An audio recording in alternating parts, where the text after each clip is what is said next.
Quiet.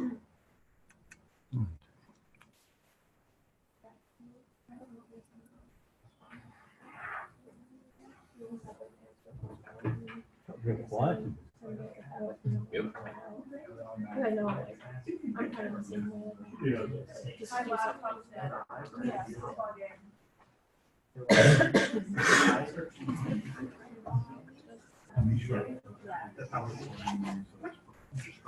well, I can send it to you.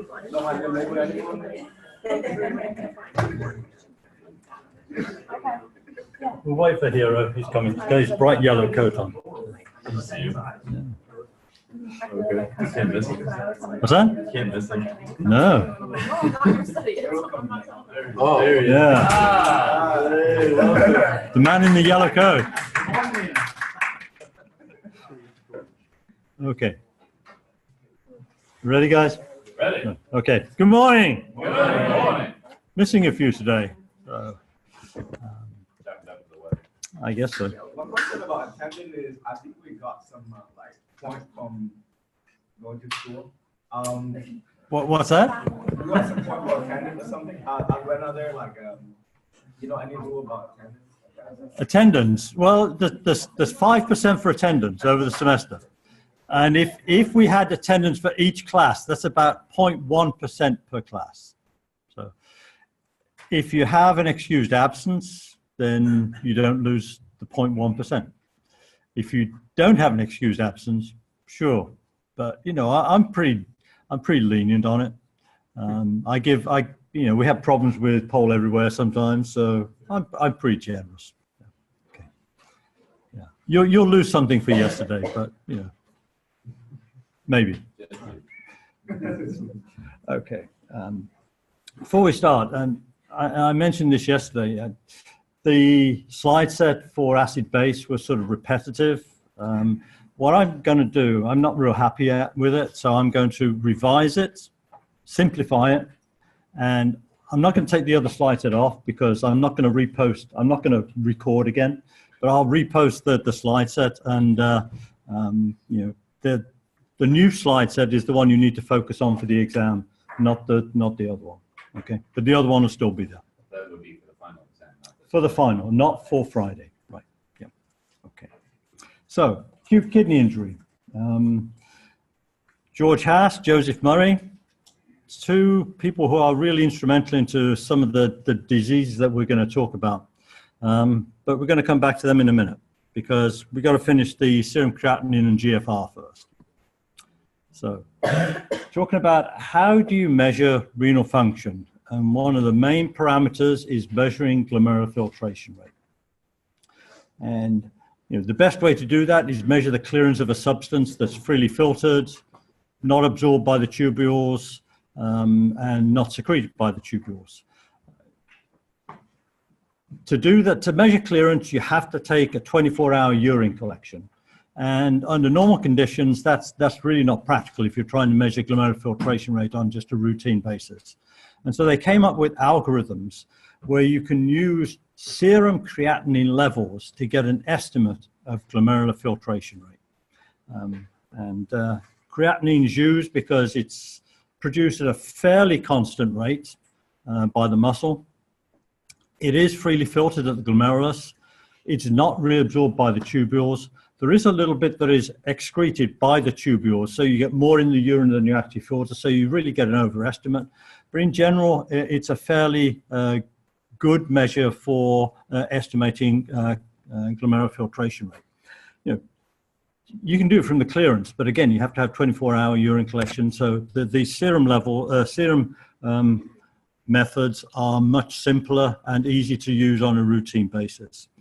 Several algorithms have been generated to measure or to estimate GFR from serum creatinine. It just requires a blood sample, and we'll go through them one by one. Not all of them, the important ones.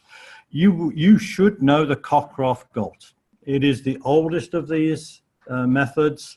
It is not the one that's currently used for diagnosis and staging, but it is the one on which a lot of dose adjustments were made based on people with poor renal function.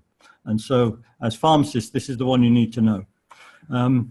They've all got issues. This one, it's based on white men who had non-diabetic kidney disease. Type 2 diabetes was not very prevalent in those days when they produced this.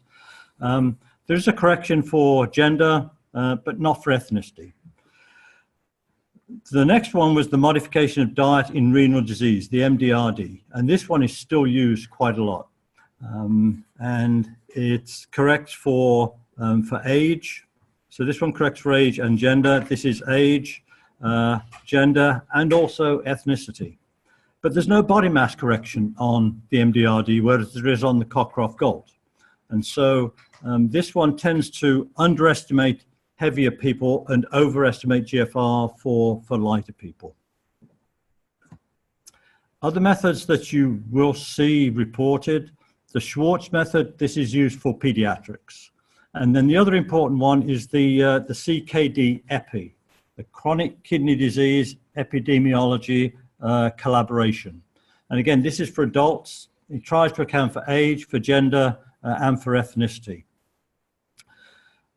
There's another compound that's recently sort of appeared, cystatin C, and this is being used in conjunction with creatinine. It's produced in all cells. It's a protease inhibitor, fairly constant formation, freely filtered, not reabsorbed, not secreted. There is some metabolism in the tubule cells, but it is 100% metabolized, so it doesn't reappear in the blood. So this is another, endogenous molecule that can be used to estimate GFR, but at the moment it's being used in conjunction with creatinine. MDRD and the CKD EPI are the ones that are currently recommended by the Kidney Foundation and used for diagnosis and staging. So if you want to diagnose someone with chronic kidney disease, or renal impairment less than 60 mils per minute, this is the one that's used, the MDRD or the CKD EPI, not the Cockcroft Gold. But as I say, as pharmacists, you need to know the Cockcroft Gold, and you may see it on the Naplex. Okay. What better reason for learning it? Okay. So creatinine is used, but it is not perfect because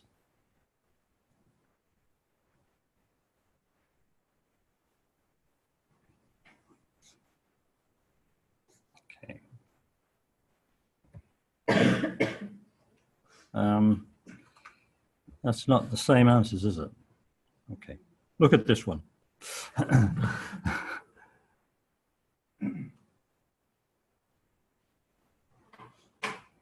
Okay.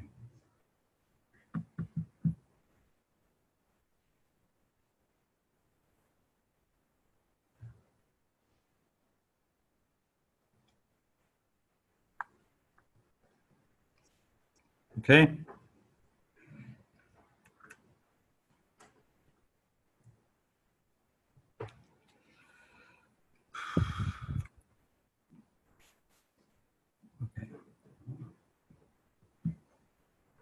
It's not perfect because it is secreted into the tubules. Production isn't variable, production is constant. It's freely filtered, which is good. It's not reabsorbed by the tubules. Okay. And it is secreted into the tubules, which is not so good. Okay. Any questions? Okay. So let's come back to these guys. Anybody look them up? What do you think this guy is doing on the left here, George Haas? We're talking about kidneys, and he's got a lot of tubing in his hands. What did you say? Dialysis. Right, dialysis. How about Joseph Murray, plastic surgeon? He's smiling. He's smiling. He's smiling. Yeah, he's happy about something. George Haas, first hemodialysis in humans. Joseph Murray, he did the first successful human organ transplant, even though he was a plastic surgeon. And it was a kidney. And he worked at, I think it was Beth Israel in Boston. So he did this in '54. He got the Nobel Prize for this first successful human transplant in 1990. So acute kidney injury. The kidney functions well, but there are certain conditions that are a challenge for it. Hypovolemia is one where you've got low volume of extracellular fluid, low blood volume, and hypoperfusion. So you're not getting enough blood into the glomerulus, you have reduced renal blood flow, and this leads to reduced glomerular filtration rate. So these are conditions other than just overt renal disease. There are challenges to the kidney. If you get a mild, moderate hypovolemia, hypoperfusion, there are lots of compensating mechanisms, and we've talked about a lot of these. Glomerular filtration. How do you maintain increased glomerular filtration rate? Talked about it. You can dilate the afferent, right, with prostaglandins. You can constrict the efferent with angiotensin II. You have auto-regulation of the renal blood flow. This is to try and maintain glomerular filtration, so you've got a constant solute and volume load to the tubules. Problems with extracellular fluid, blood volume, and blood pressure. The hormones we've talked about, you know, the angiotensin II, the aldosterone, the vasopressin, the antidiuretic hormone, the atrial natriuretic peptide. Now, all of these are aimed to regulate, you know, sodium and water, so volume and blood pressure. If these problems, hypovolemia, hypoperfusion, become severe or they become very prolonged, then these compensating mechanisms just can't cope, and they can become overwhelmed, and that leads to problems with the kidney. And mainly what you see is a decrease in glomerular filtration rate. So acute kidney injury is an abrupt and rapid decline in GFR. And the definition, a rise in serum creatinine of 0.3 or greater milligrams per deciliter over 2 days, or 50% increase in baseline over a week. So these are considered major changes in serum creatinine levels, indicating a fairly substantial decrease in glomerular filtration. At the same time, you're decreasing glomerular filtration rate, so you've got less volume in the tubules, you're going to have less urine production. So you have what is called oliguria, and that is when you have less than 400 mils per day of urine production. Anuria is when you have zero urine production. Low urine output, low GFR, and you're going to clear substances slower from the body. So you get a buildup of toxins, you get a buildup of blood urea nitrogen. AKI is a problem in lots of hospital admissions, especially into the ICU, and there's substantial morbidity, mortality associated with it. So it's acute, but it's not benign. There's 3 types, and we will cover these in a little detail. Pre-renal, which is about half the cases, you get renal hypoperfusion, leading to decreased GFR, decreased renal function, but no damage. So the tubules in pre-renal disease are typically normal. Then you have intrinsic, which is also called acute tubular necrosis, ATN. This is almost the other half. And the difference between this and the pre-renal is that you do get structural damage within the tubules and the renal interstitium, the parenchyma. There's 2 types. There's ischemic, so you get decreased blood flow and ischemic conditions, or cytotoxic, when certain substances either endogenous or exogenous, cause structural damage in the tubules. And then there's a smaller percentage of cases that are post-renal, and this is usually just generally urinary tract obstruction beyond the kidneys. Ravi. So for pre-renal, as an example, could it be decreased blood pressure? Mm-hmm. We're going to talk about it. Oh, Yeah. okay. So pre-renal causes of pre-renal AKI, hypovolemia. So you get hypoperfusion of the kidney. This is hemorrhage, so internal, external hemorrhage, leading to a decrease in extracellular fluid volume. Severe vomiting and diarrhea can lead to decreased extracellular fluid volume.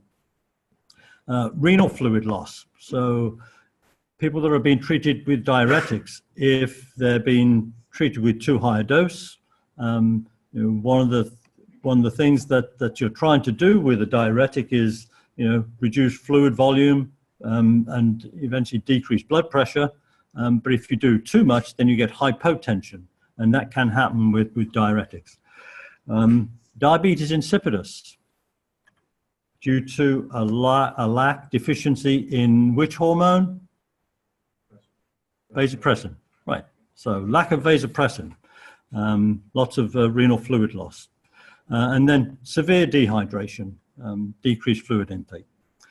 So hypovolemia, then also renal hypoperfusion from some other slightly different conditions, but sort of associated with these. Low cardiac output. Now, obviously, with hemorrhage and extracellular fluid loss, you're going to get decreased cardiac output. But decreased cardiac output in heart failure, myocardial infarction, and liver cirrhosis. Systemic vasodilation. So if you get an anaphylactic response, shock, sepsis, just a decrease in blood pressure, decreased perfusion of the kidney. And then impairment of the renal adaptive mechanisms, ones that we've talked about. The vasodilator prostaglandins, you block that with NSAIDs, you can lead to GFR problems. ACE inhibitors and ARBs blocking angiotensin II, you do not get the efferent arterial vasoconstriction. Again, that can lead to decreases in GFR and renal problems. And then atherosclerosis, renal stenosis, these are problems with the larger blood vessels supplying the kidney. And if you have problems there, blockage there, then you can decrease glomerular filtration rate. Some people who have renal stenosis, they have a low blood flow coming into the kidney. And these people are heavily dependent on angiotensin II to constrict the efferent to maintain pressure in the glomerulus for glomerular filtration. So if you treat someone with renal stenosis with an ACE inhibitor or an ARB, then they can be in trouble because they really need this efferent constriction. If you block that by blocking the angiotensin II, then their GFR can decrease quite substantially.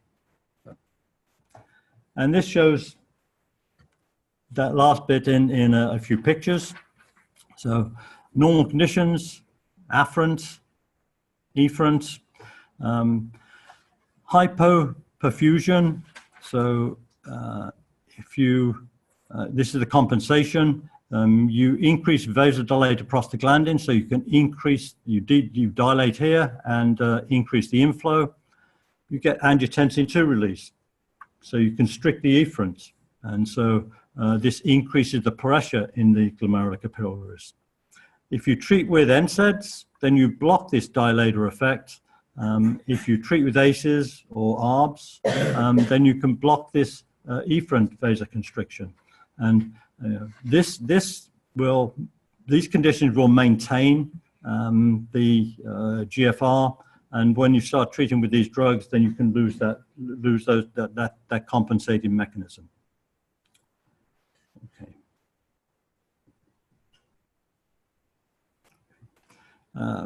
Buildup of nitrogen is called azotemia. And so pre-renal acute kidney injury, you'll sometimes see referred to as pre-renal azotemia. decreased blood flow, renal hyperperfusion, low glomerular pressure, and low glomerular filtration rate. Buildup of nitrogen-containing compounds in the blood, and importantly creatinine, and you're measuring that, using that to measure GFR, and also urea.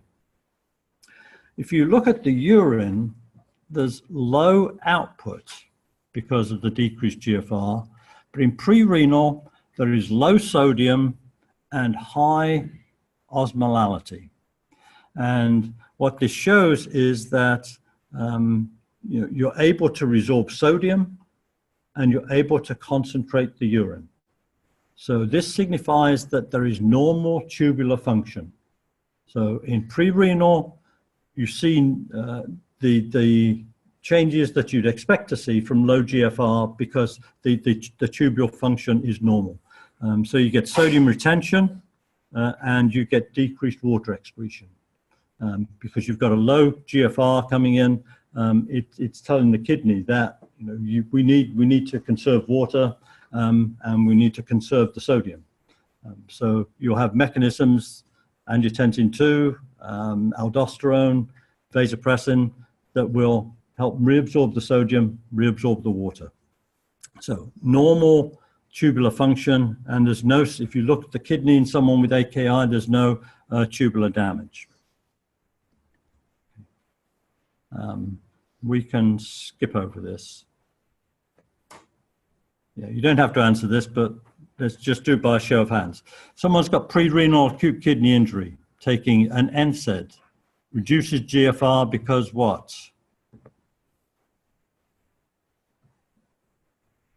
What do the prostaglandins do?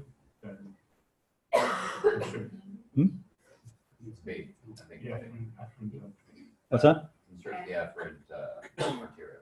What did the prostaglandins do to the afferent? Dilate. Okay. So if you block it with an NSAID, what happens? You constrict the afferent. Okay. So the dilated prostaglandins dilate it. If you give an NSAID and block the prostaglandins, then you're going to constrict the afferent arteriole. That's going to decrease blood pressure, blood going into the glomerulus, decrease in flow, decrease in pressure. Okay, skip over that. So that's, any questions on pre-renal? Okay. So intrinsic or intrarenal acute kidney injury. Ischemic and nephrotoxins. And the conditions that we'll talk about are really an extension of pre-renal. So pre-renal, if it's corrected, if the condition is corrected, then you can end up with no tubular damage. Or if it's prolonged, severe, then it can lead into intrinsic acute kidney injury. There's similarities and differences between the ischemic and the nephrotoxic. So similarities and differences. We'll talk about those. But the hallmark of that distinguishes intrinsic from pre-renal is damage to the renal vasculature and to the tubules. So what happens is that you get an intrarenal vasoconstriction of peritubular capillaries. You get blood clots, you get increased clotting factors in these blood vessels, you get thrombi. So what happens is that you get hypoperfusion of the renal tubules and you get tissue hypoxia. So leads to ATP depletion. Eventually you get apoptosis of a lot of cells here. Starts off with vascular endothelial damage and dysregulation, but eventually it ends up with ischemia in the tubular epithelial cells. So there's ATP depletion, damage and apoptosis of the tubule epithelial cells. So you lose the cells. The cells that get sloughed off the renal tubules form what they call casts inside the tubule lumen. So the dead cells plus proteins, then these casts can block the renal tubules. Starting in the vasculature, but then going into the interstitium and the epithelial cells, there's an inflammatory and an immune response that leads to further damage of the tubules. The glomeruli are typically normal in intrinsic acute kidney injury, so that the problems are all occurring within the peritubular capillaries and the tubules.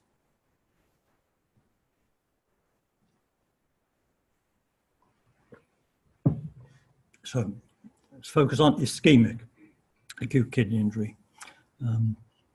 So hypoperfusion, that can lead to pre-renal, but if it's really severe, then it can have more significant effects.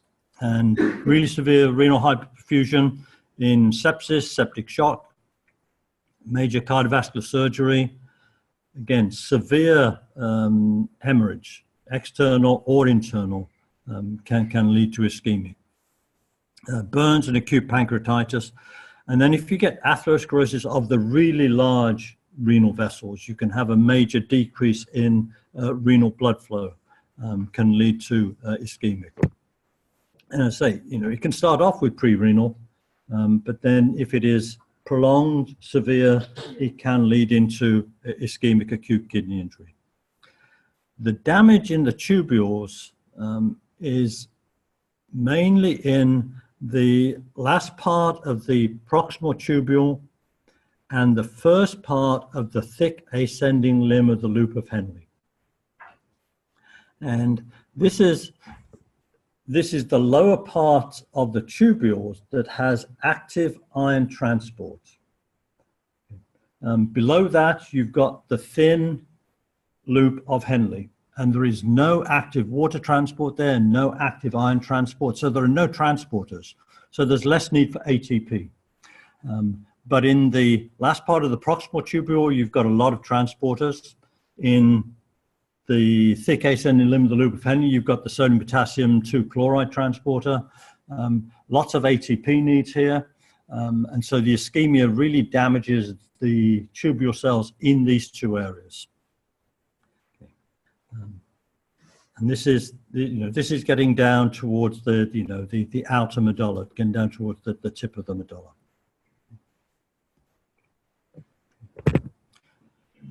So hypoxia, you get dysregulation, disruption of the vascular endothelial cells in the peritubular capillaries. Remember the efferent arteriole that comes out of the glomerulus can take one or two routes. It can be the vasa recta that goes down and follows the loop of Henle, or it can be the peritubular capillaries that wraps around the tubules and provides the nutritional blood flow, plus reabsorbs the fluid and ions from the tubules. So it's the peritubular circulation that gets disrupted initially. There's vasoconstriction, and the major vasoconstriction involved here is angiotensin II. There's upregulation of adhesion molecules, so you get a platelet adhesion and you get upregulation of coagulation, so you get thrombi in these vessels that can help block them off. And then there's a process set up where you get an inflammatory response in the interstitium. So there's upregulation of adhesion molecules. There's attraction of leukocytes into the interstitium. So the neutrophils, the macrophages, the lymphocytes, mainly the T cells. And this has got PMN. So you know what PMNs are? What are PMNs? What's another name for PMNs? Neutrophils, right, okay. Polymorphonuclear leukocytes. So this is the neutrophils, macrophages, T cells. Inflammatory cells coming in. So what's going to happen? You get release of inflammatory mediators. So the usual suspects: TNF alpha, IL-1, IL-6, IL-8. And this leads to an interstitial edema. So it starts in the peritubular capillaries, inflammatory response into the interstitium, and then this affects the tubule epithelium. So there's an inflammatory response and damage to the tubule epithelial cells. So the neutrophils reactive oxygen species. Sorry, I didn't spell that out. This is a major component of a lot of inflammatory processes. Can lead to apoptosis, can lead to just upregulation of other inflammatory properties. So macrophages, they're also reactive oxygen species and inflammatory cytokines. Innate immune system and the CD4 positive T cells are involved. This is all pro-inflammatory. The tubule cells themselves are stimulated to produce inflammatory mediators. So it's an inflammatory response that starts in the interstitium, but then carries over into the epithelial cells. And then there's activation of complement that leads to membrane damage in the epithelial cells. So there's ATP depletion, there's increased reactive oxygen species, which itself can produce apoptosis, and there's upregulation of caspases. So there's upregulation of the apoptotic pathways. So apoptosis, cell death, and the dead epithelial cells slough off into the tubule lumen. You're losing the epithelial cells. You're losing the ability to reabsorb sodium. And so what is seen in ischemic acute kidney injury is an increase in sodium in the urine because there is less reabsorption. So this is a difference between the intrinsic AKI and the pre-renal. Pre-renal tubules are normal sodium reabsorption. Here, the tubules are damaged and you get abnormal problems with the sodium reabsorption. I put this in red here because it was something I threw in there because I thought it was interesting, but it's information only. There's a molecule that's been identified, and I guess they couldn't come up with a more interesting name for it other than the kidney injury molecule. They think that this is involved in problems it's a marker for cell damage on these tubule epithelial cells. It's involved in clearance of necrotic cells. Has it been seen in humans? No, this is all in animal studies, so information only.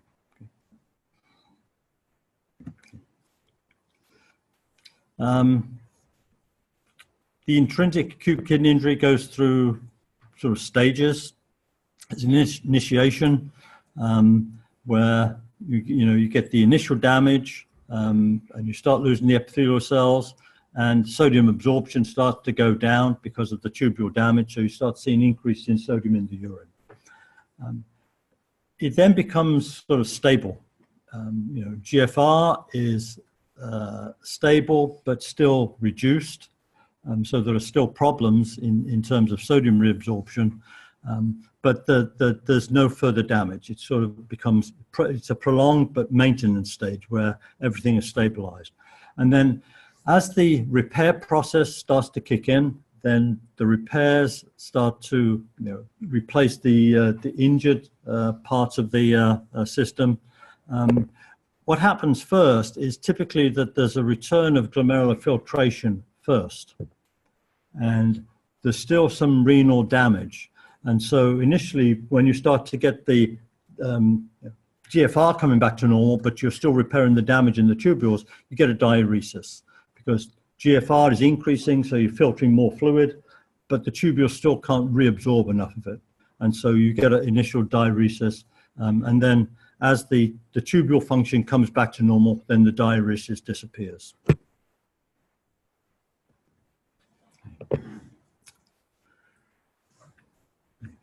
I read this sentence a couple of times. It didn't make sense, so I put a couple of toxins in there to try and clarify it. Okay. Any questions on ischemic acute kidney injury? Okay. So nephrotoxic, similar, but caused by different things. There are various exogenous agents, some drugs, one of the major players, aminoglycosides, radiocontrast agents, also some endogenous nephrotoxins. So protein produced in the body can cause this as well. And so the tubules get exposed to the toxin, and the toxin causes damage and can concentrate in the renal medulla. The incidence of this is increased with age and also in certain conditions. So people who have got renal dysfunction, congestive heart failure, diabetes are more prone to getting nephrotoxic acute kidney injury. Unlike the ischemic, which affects mainly this last part of the proximal tubule, first part of the thick ascending limb, this can affect the whole of the tubule because it's not dependent upon the blood flow and the ATP production. So this is a toxic effect that can affect the whole of the renal tubule. So the major exogenous agents that cause nephrotoxic acute kidney injury, radio contrast agents. In some people, these can cause an intrarenal vasoconstriction, and they also have some direct cytotoxic effects to the tubular epithelium through the production of reactive oxygen species. Several drugs and lots of antimicrobials, both antibiotics and antivirals, can cause this. And the major ones seem to be the aminoglycosides. These can accumulate in tubule epithelial cells, and again, they can cause damage intracellularly, release of reactive oxygen species, and also decrease the glomerular filtration rate. Various anti-cancer drugs, cisplatin is a major one that has renal toxicity.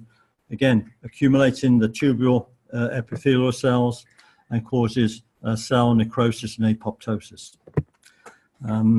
Other antimicrobials, vancomycin, antivirals. So several drugs can cause this, and they accumulate in the epithelial cells, cause damage, and alter the absorption of the sodium in the water. Endogenous. There are various proteins that can damage the renal vasculature and then the renal tubular epithelial cells. One of them is myoglobin from the muscles. There's a condition of severe muscle breakdown called rhabdomyolysis, and this releases myoglobin, and this can cause acute kidney injury. It's a class of drugs, and they're a very common class of drugs, and one of the major adverse effects is muscle breakdown, rhabdomyolysis.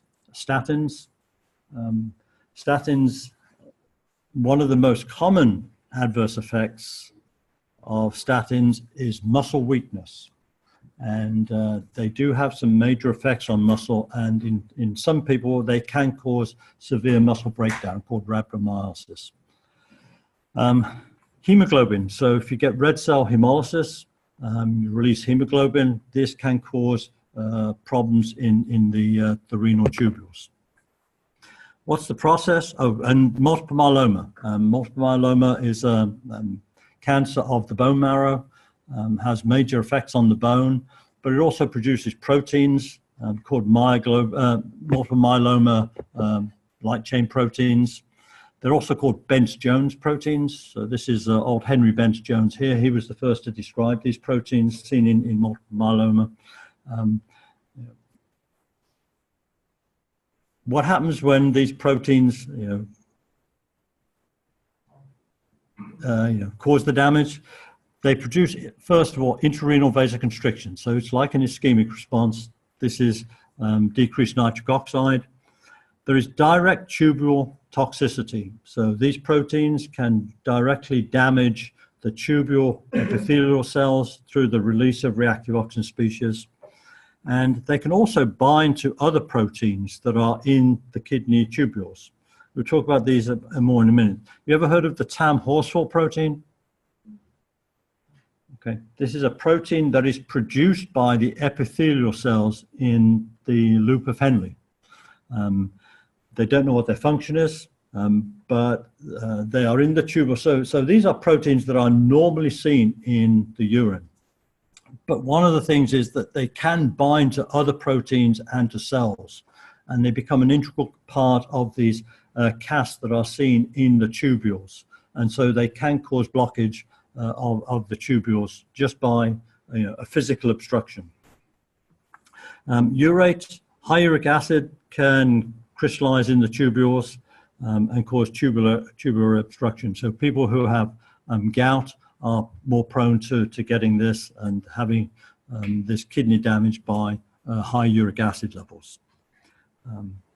You get a lot of tumors that can release very large amounts of uric acid. It's called tumor lysis syndrome. These tumors release uric acid, can deposit in the kidney tubules and cause acute kidney injury. Okay. So the common features of ischemic and nephrotoxic acute kidney injury. In the tubules, there's epithelial cell loss. And different regions, nephrotoxic can be the whole tubule. Ischemic is mainly these two regions, end part of the proximal, the first part of the thick ascending limb. There are casts seen in the urine, and these are pigmented. They contain lots of proteins. There's tubular obstruction from some of these casts. So this is a picture of a cast here blocking the tubule lumen. There's cell loss here caused by the ischemia or the nephrotoxin. And what happens is that, blockage here, you still have some urine flow or tubular flow coming down here, and it causes this back pressure, and it causes the flow of the fluid out of the tubule into the interstitium. So it leads to an interstitial edema because you're blocking the tubule. You do still have some GFR, so still have some flow in the tubule, and the fluid gets forced out into the interstitium. You have high tubule sodium. So what happens is that because the sodium is not being absorbed normally because of the tubule damage. So remember one of the processes we talked about? If you've got a high sodium load in the tubule, it's telling the tubule that we need to shut down GFR to have less fluid and solute coming in. So you get afferent arteriolar vasoconstriction. And remember the compound that does that? Adenosine. Okay. So adenosine gets released. So you get a further decrease in GFR because of this high sodium in the tubule. Okay. So decreased GFR, both from the obstruction and from this vasoconstriction by the adenosine.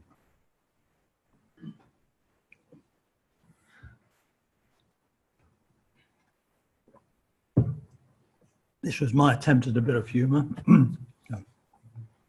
So, intratubular casts. Dead epithelial cells are the major component of these casts within the tubule. The other things, proteins. There's the Tam-Horsfall protein that are produced by the cells in the thick ascending limb of the loop of Henle. But there's these other protein complexes, especially in the nephrotoxic type of acute kidney injury. So you get the dead epithelial cells, lots of proteins. There can be other cells. If there is glomerular damage, then you can, well, even from peritubular capillaries, you can get erythrocytes into the urine, and these be included in the casts as well. Right. In most myeloma, you said the bench-shows proteins. They would just properly form, right? The proteins will be, they will bind to these cells, they will bind to the Tam-Horsfall proteins. They will be in the tubule fluid. Oh. Yeah. The damage to the epithelium allows these proteins to get out into the tubule fluid. Yeah. Okay. So, dead epithelial cells, pigments, proteins, other cells such as erythrocytes. And there's a picture of a red blood cell cast here. Okay. I'll say the Tam-Horsfall proteins, they are normally produced, normally seen in the urine. They don't know what they do. They postulated they have some immunologic function, but they're not clear. But clearly they are part of these casts when people get tubular damage. Okay. So what's a major feature of intrinsic but not pre-renal acute kidney injury?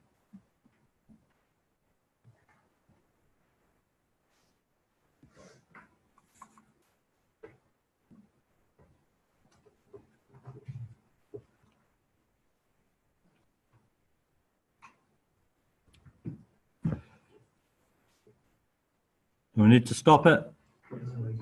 Yeah, no, yeah, what? Yeah, anyone, sir. Okay.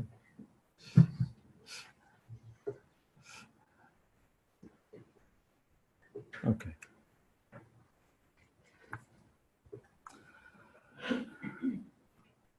Okay, what do you think? 90%?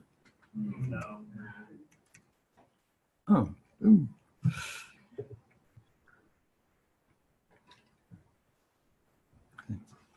So you get decreased GFR in both types.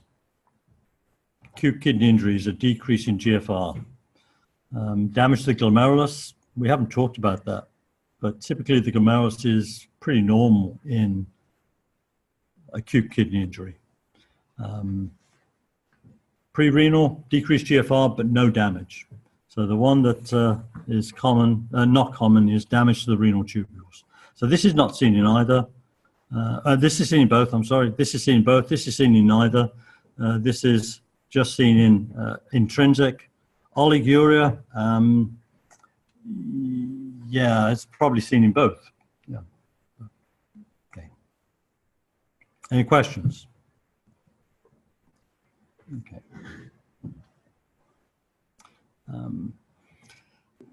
This is a compare and contrast of the two. And you know, the important ones, I should have put them in red. The important ones, pre-renal normal tubular function, intrinsic, tubular obstruction, back leak, and damage to the tubular epithelium. You know, urine is normal. Urine sodium is normal in pre-renal, but it is increased in intrinsic. And osmolality is normal in pre-renal, but is decreased in intrinsic because of a lack of sodium reabsorption, lack of water reabsorption because of the damage to the tubular epithelium. Okay. Okay. And some sediments which are normal, but you get these pigmented granular casts in the intrinsic.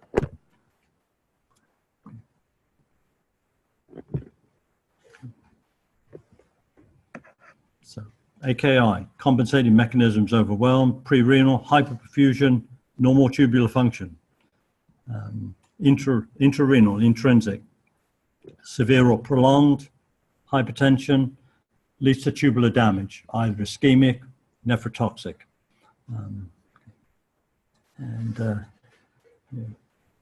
Pre-renal, it's more treatable. Once you start getting tubular damage, then there are more problems.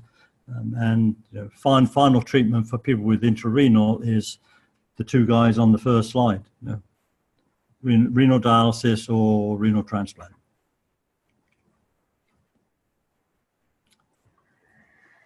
How do they diagnose and test for pre-renal or intrinsic AKI? Urinalysis. So if you look at the urine, you see casts. You can see erythrocytes. You can see inflammatory cells. You might see hemoglobin or the myoglobin. And in people with tumor lysis syndrome or with severe gout, you'd see uric acid crystals. The percent sodium excretion, is it normal, i.e. is it pre-renal, or is it increased because of damage to the tubules, i.e. it would be intrinsic? Again, lab values, is there an increased blood urea nitrogen? Is there an increase in serum creatinine levels showing a decrease in GFR? And then various imaging techniques are used to see if you can detect the kidney damage.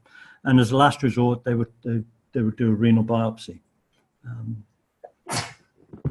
I think it typically does not come to that because it's fairly easy to diagnose from urinalysis and blood values. Okay. And we'll leave it there. So we've almost done, but we'll finish this tomorrow. Any questions? Bless you. Okay. A question? Could the high uric acid also cause damage to produce a ureter seal from chemotherapy drugs? I don't know.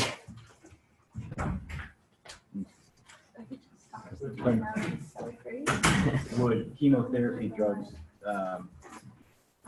because of the high uric acid, cause ureter Like you want to hear yourself. Oh my god, yeah. ureter seal? It's like swelling in the ureter. I'm not- You know, I I'm don't waiting for it. Like, I'm surprised that anyone. Run out of blood too. Yeah. Like a blood I've used- count going in the Like, blood. use them all for my life as a semester. Bless you. Okay, yeah.